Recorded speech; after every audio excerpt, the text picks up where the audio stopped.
દિવાળીના તહેવારો પછી ગુજરાતભરમાં દરેક જિલ્લામાં કમોસમી વરસાદ પડેલ છે.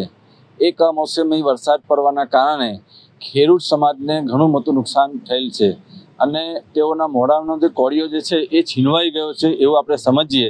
અને ખેડૂત સમાજના જે ડાંગર છે, કપાસ છે, વિવિધ પાકોમાં ખૂબ મોટું નુકસાન થયેલ છે. ભાજપના જે ધારાસભ્યો છે એમને પત્રો લખવા પડે.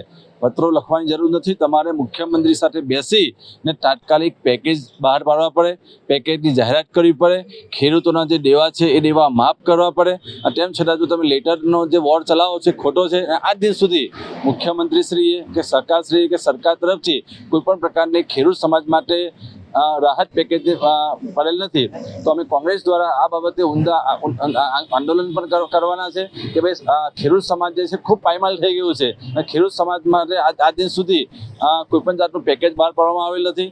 તદુપરાંત વડાપ્રધાન આજે કેવડિયા મુકામે આવ્યા હોય તેમના તરફથી પણ ખેડૂત સમાજ માટે કોઈપણ પ્રકારનું પેકેજ બહાર પાડેલ ન હોય. તેવા સમયે જ્યારે મનમોહનસિંહ સરકાર હતી અને મનમોહનસિંહ સરકારે ખેડૂતો માટે ખૂબ મોટું પેકેજ બહાર પાડેલું, એવી જ રીતે આ ભાજપની સરકાર પણ ખેડૂતોની સાથે રહે એવી અમારી નમ્ર વિનંતી છે. તદુપરાંત આજરોજ ઇન્દિરા ગાંધીની પુણ્યતિથિ હોય તેમને પણ અમે યાદ કરીએ કે તેઓ આપણા ભારત દેશના પ્રથમ મહિલા વડાપ્રધાન હતા અને તેમને પણ અમે પુષ્પાંજલિ અર્પણ કરીએ છીએ.